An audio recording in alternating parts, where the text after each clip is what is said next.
Hey there everybody, I am Jeff. This is Tabletop Toolbox, and I am back with another worst unboxing ever.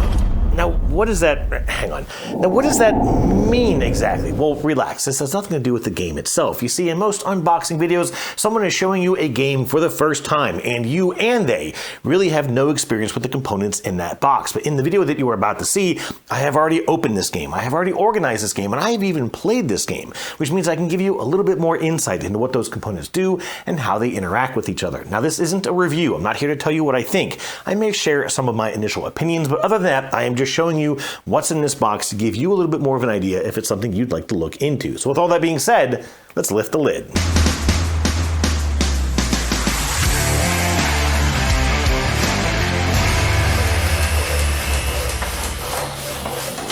Okay, today I'm, that's heavy, reviewing the very large, very heavy Critter Kitchen. This is from Cardboard Alchemy. It is designed by Alex Cutler and Peter Hayward with art from the very talented Sandra Tang. I mean, just look at this box. It is absolutely gorgeous. Sandra also illustrated the game of Flamecraft, also by Cardboard Alchemy, and that game as well just looks absolutely incredible. So I'm really excited to take a look into this box. Now, a few things real quick at the top of this video. This is the deluxe edition of this game. This is a Kickstarter version. I bought this myself, and the retail copy of this, Cardboard Alchemy, is pretty good about coming out with retail copies of their games, but it may not have all the deluxe components that you're going to see in here. One thing especially is that a lot of the tokens in this game are screen printed, painted wooden pieces versus what you'll likely just get as cardboard components in the retail game. There is also an expansion in here that adds for some additional players and some additional content. I will definitely show that stuff to you, but understand that it may not be in the retail base copy of the game. You may have to purchase it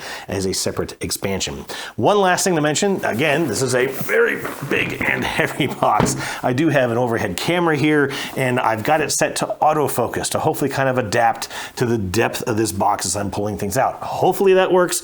We shall see together, and I'm going to do my best to make this look fantastic for you in this video. All right, let's go ahead and lift the lid to this thing. We've got here we've got a component list that almost tried to get away from me. This is for the deluxe edition of the game only. It does kind of show you how to organize the game trays that are in here. Here is a rule book. Now, Cardboard Alchemy rulebooks are usually pretty good. This main page of components sometimes is a little bit messy, but this one's not too bad. I will say real quick that player count is a big deal in this game. It has an impact on the setup and of course on the gameplay throughout the entire game. So you will want to make sure that you're taking note of the separate rules and specific rules for different player counts. But other than that, this is a pretty well organized rule book. It's a lot of reading. I will tell you, there's a lot of stuff that's in this book, and it seemed a bit daunting. You'll also see that there's a ton of components in this box, which also seemed rather daunting. However, it really wasn't that tough to get through, and I think you'll be able to figure this one out pretty well on your own. Anyways, moving on. We also have a little sticker sheet. That's something they like to do with some of their Kickstarter games. Here we have some player screens, and I'm not going to show all of these, of course, but just look at the fantastic art that Sandra has built into these shields. These sit in front of your player trays and kind of help shield some of your components. Here's the Alchemy little tavern or bar. This is just fantastic, I think. Again, I'm not going to run through all of these, but they look fantastic. One other quick thing to mention is that, again, with the expansion, my version of the game plays up to 7 players, I believe. I think your base game is only going to play up to 5. We've got player trays for different colors. We have got, let's see, I think that's the red. Here's a pink. Here is a yellow. Here is a purple, green. There should be an orange. Yes, there it is. And then, of course, my favorite color. Who could hold out on some blue? Let me go ahead and show you what's in these just really, really quickly. We have an ingredient board, a 7-course ingredient board. This is only used for the end game scoring when you've got to appease your critic who's coming. You have these location cards. These are how you're determining where your chef is going to go in each of the rounds. Again, these are just absolutely fantastically illustrated cards, but you may not use all these in each player count. You're not going to be going to each of these locations, so keep that in mind. Here we have a couple of plates that you'll use for the various dishes that you're going to prepare. This is a sort of an order fulfillment game where you're making various meals for critics and for the general appeal of your customers, if you will. Anyways, we have a couple of meeples. Now, again, I don't know how these are going to look in the retail copy, but we have a mouse, a lizard, and a boar. Their size is very important. And then we have a little chef hat, which is used for determining turn order or priority in just a couple aspects of the game. So let me go ahead and put these away for now. Put the lid back on this. I'm going to keep this one handy handy as I get into some of the other components. In fact, let me find, I think the player shield might be under here. Yes, that's the blue player. So we'll set that one aside. I'm gonna go ahead and move some of this stuff out of the way. Bear with me just a moment. All right, here we have a couple of game trays. I'm gonna take some of this stuff out for now. Here we have player boards. So these are, again, what you're going to use, and actually, a lot of this surface area isn't really necessary. You're going to keep some little tokens on these three little tabs. You're going to place cards above these sections for each of your chefs to determine where they're going to go. The chefs can just kind of lay down or stand here in front of this area, but a lot of this stuff isn't used because you're going to use your player shield to sort of hide your components, the things that you have in the game. So there is a bit of wasted space on these cards, but of course they're just wonderfully illustrated, so who can really complain too much about that? This, I believe, is for the solo board. I have not played the solo version of this game, so I can't really weigh into here too much with the solo game, but I believe this board is for the solo game. Moving on, here we have the main board, and I will say this, for as much space as this game takes up, the main board is pretty simple. I'll just kind of show you, it's rather wide. But again, you're going to have a number of cards lined up along the top of this. You're going to have some components sitting on this bottom row. Nothing really sits beneath this board, but it's just going to give you a way to sort of organize all the pieces and parts of the game. Moving on. Okay, I got to lift this very carefully because in what I think is a very poor choice from the publisher, these cards, hang on, I'm coming back.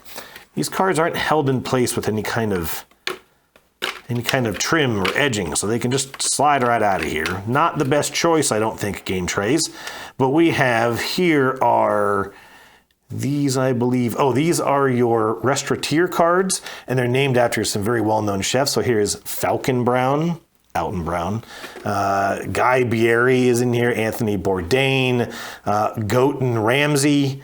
Very, very cute. But anyways, you might use these in certain versions, sort of a variant of the game if you want to play with restaurateurs. Here we have the different critics. These are the folks who are going to come out and judge your final dish. I'll get to that here in just a little bit. And here we have what are called, what are these called? These were called rumors. That's right. You have these rumor cards which kind of influence how that final critic is going to score your dishes. And I'll get to that in just a little bit. And then these are the actual dishes that you'll be preparing through the majority of the game. These are these kind of challenges that you'll be competing against. You'll do it twice in each game, once after the third round, once after the sixth round, and after the seventh round, you have to deal with the critic. So that's what those are. I have a couple of ancillary cards up here. Again, this is a lot of solo stuff up here in this top tray. And then here is another variant. This is part of the expansions, I think, that came with the Kickstarter. You have some different challenges that you can use instead of the ones that come with the base game. So you're not adding more content, you're swapping it out for different content, if that makes sense. Here we have the round marker, which is a pepper mill. Very, very impressive. I'm going to hold it up to this camera. A little metal top. It's adorable. And then here's another little meeple that you can use for another variant of the game. All right, carefully. I'm going to take this out of frame so I don't have a cleanup on aisle 5. Okay. Here we have, again, those locations. So I've talked about those location cards. I'll talk about the fact that you're sending your chef to these different locations. You're doing that to pick up ingredients. And here are all of those locations. Again, you may not use these in every player count of the game, but the Soup Truck and the Chef Academy, you certainly will. Lantern Lane, I don't remember. Air Docks, you don't use at the higher player counts, and they're not actually printed on the boards. So you'll have to double check again in the rule book. You have a garden top shop, a desert vendor. Notice these couple of notches here. I'll get to those in just a second. And then your midnight merchant. I believe that one is in every player count. So those are the locations. Here we have a soup bowl. This contains soup. Soup is kind of a wild ingredient in the game. You'll be using this in place of certain ingredients if you're not able to acquire those ingredients. Hopefully I can show you that nice and neat. And then, moving on, we have allspice. Now, this is used as a spicing ingredient. I'll explain that in a little bit. We have stars. These are metal in this deluxe edition. These are basically just your victory points, 1s, 5s, and 10s. And then here, and I'm not going to fish these out, these are components that you might use in the 6 and 7 player game. Note, and this confused me when I was setting up, the 7 on these tokens has nothing to do with player count. That has to do with quality of the ingredients. So you're not pulling out the 7s for any player count beyond 7. There's actually specific tokens. In fact, in the deluxe edition, they're marked with the fact that they have a white outer edge. There's the sort of the edge of the tile is white instead of colored like the other tokens. I don't know how they're going to handle that in the retail copy, so you'll have to check the rule books on that. And in fact, I can show you, here is the bag of all the different ingredients that you're going to be using. There's also some of those rumor tokens in here. I'll cover these real briefly. But we've got a bunch of different food tokens. Here's wine. Actually, there's a bunch of wine. Here's bread. Okay, well, it's all wine and bread here. Let's see what else I can fish out of this. Hey, speaking of which, there's some fish. Here's some cheese. Anyways, you're going to be using these throughout the game to build various dishes. And again, the number on the top of the tile is the quality of that ingredient. So that's how you're going to accumulate score, of course, throughout the game. These are the rumor tokens. They correlate to those rumor cards I showed you just a few moments ago. If you obtain these in the game, you'll be able to use them to reveal only to you what that rumor is, so that it gives you a little bit of an insight into the mind of that critic and help you score some additional points at the end of the game. Alrighty, I think that is it for this box. So I pretty much already showed you everything that's in here. Well, maybe I guess that's not entirely true. Let me actually get to these two big trays. I'm going to do this one first because this is going to be, these components will be in the retail game, at least a lot of them. These are zoo chefs, not sous chefs. But these are additional characters that you'll be able to recruit throughout the game. A number of them will come out in that Chef Academy tile that I showed earlier. I think it is right here, so I can show you again. Pardon me. All right, so some of these guys will come out and they will sit on this little space on the Chef Academy tile. They're going to have a corresponding card. This is not the right card for that meeple, but they're going to sit here like this, and on your turn, you'll be able to recruit that zoo chef to your team for the following round and the following round only, and you'll be able to kind of help yourself out in that next round. So they usually have some special abilities. They have different carrying capacities, which I'll get to here in just a moment, but a lot of these will come in the retail copy, probably more than half. They won't be meeples, I don't believe. I think they're just going to be either standees or cardboard components. And then, of course, you're going to get the additional cards.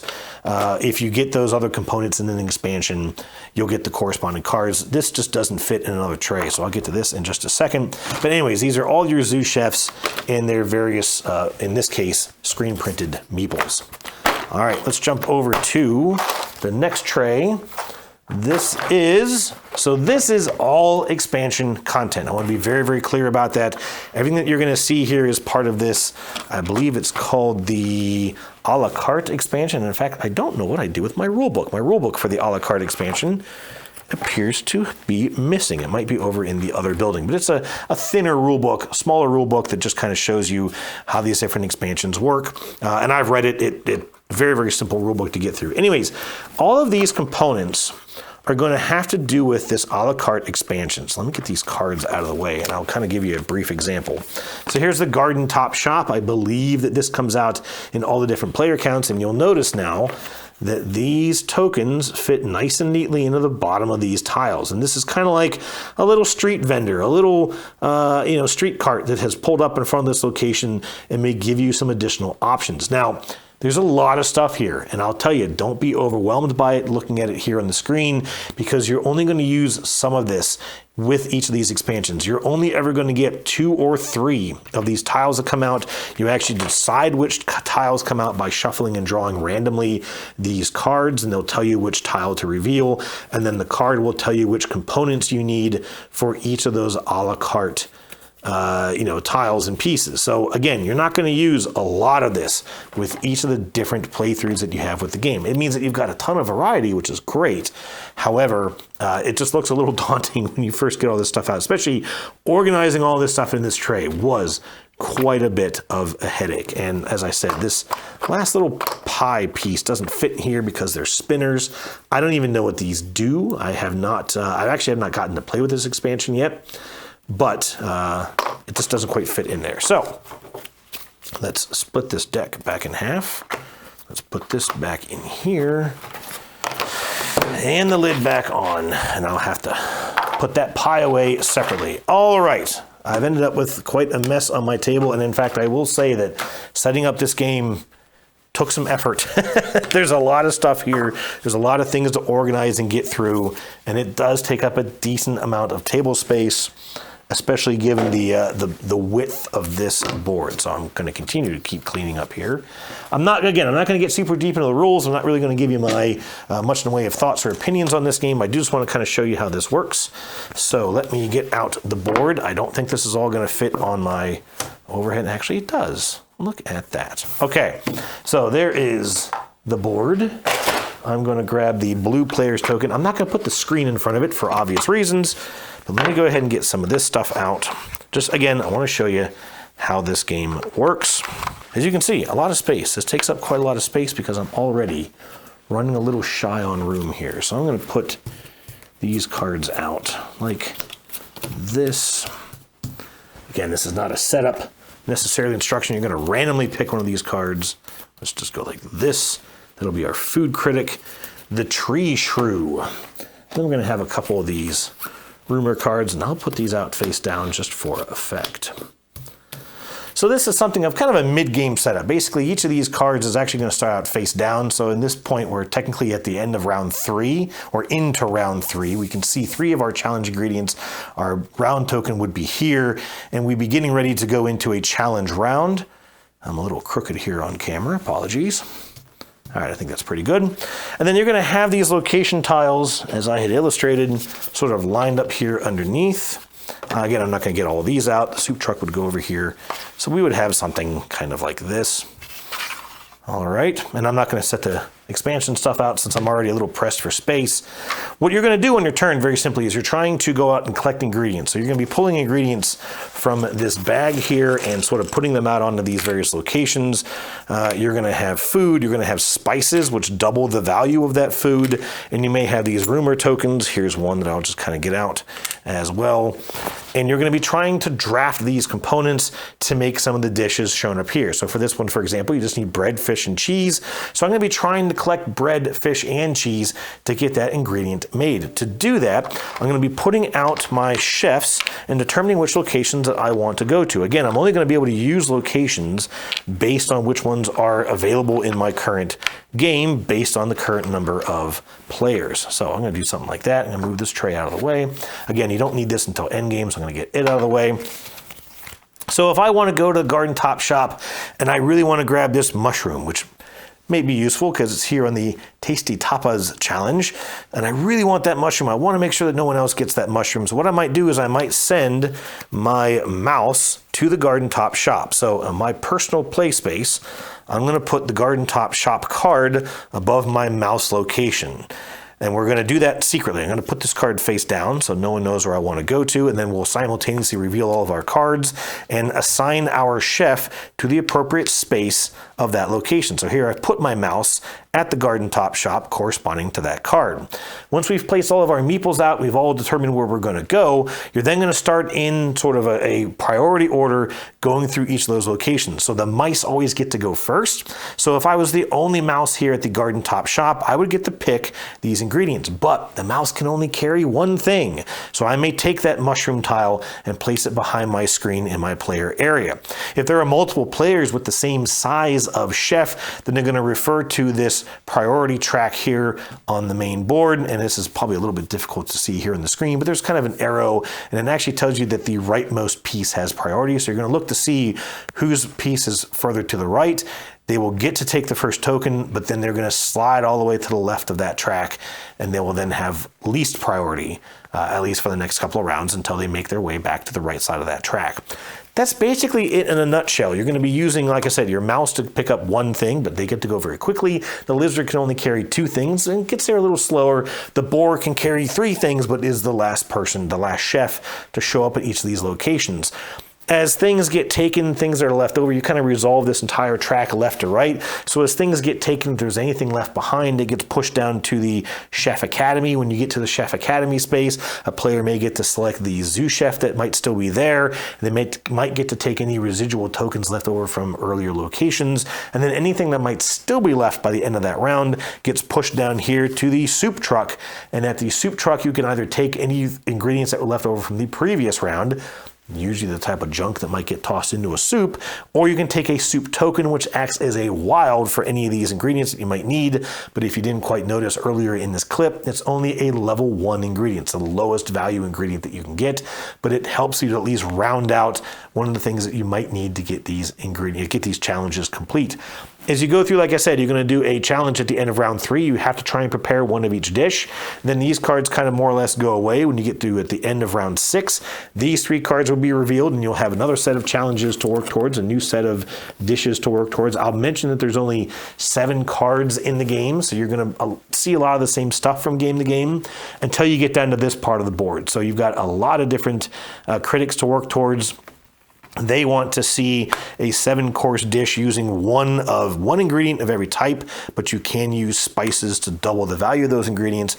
But then you get into these rumor cards. So for example, this one is a wine fanatic. It says that you're going to double the quality of whatever you have in the wine portion of this. So if I had, and I don't have one here in front of me, but if I had a 7 value wine, I'd put a spice on it to make it a 14. This card would then double that to a 28, which is not a bad number of points to have there coming into the end game. And so each of these cards that are going to come out throughout the game, or I'm going to say you're going to be able to discover them throughout the game, will sort of change the way that you approach that final scoring if you get a chance to get to them. You're going to notice that beneath each of these are these kind of speech bubbles. And again, if you manage to collect that token throughout the game, so here's a little exclamation piece. If I had acquired this throughout the game, it would sit in front of me. That's the one thing that you might keep here on your player board to indicate that you have revealed this down here. And then you're going to be able to, anytime you want, peek at this card, remind yourself what it is. If everyone has managed to collect that token, then you can just flip that card face up so that everybody can see it. Other than that, that is Critter Kitchen. I think it's a pretty neat game. The sort of randomness of this drafting and trying to run at different locations can be a little chaotic. It can be a little stressful. You also never get to know what other people have or what they're working towards, so that can also add to the stress and chaos. But I'll tell you what, those card flips and putting out your chefs in those various locations just feels very, very exciting. It feels very nerve-wracking. And I tell you, it does really give you some of that impression. If you've ever watched Food Network challenges or various cooking challenges on TV, my family watches a lot of them. We did really feel like we were into that environment. We felt that stress of trying to get a meal prepared in just the right amount of time. So I think this is a pretty cool game, an absolutely beautiful game, and I'm really glad to get to show it to you here on the channel. If you have any other questions or anything else you'd like to know about this game, certainly let me know in the comments, and check out Tabletop Toolbox for other neat content, including the Weekly Ratchet, a weekly variety show based on board games that invites you to participate in the conversation with the question of the week. Other than that, I am Jeff. This is Tabletop Toolbox. Thanks for stopping by, and I'll see you soon. Cheers.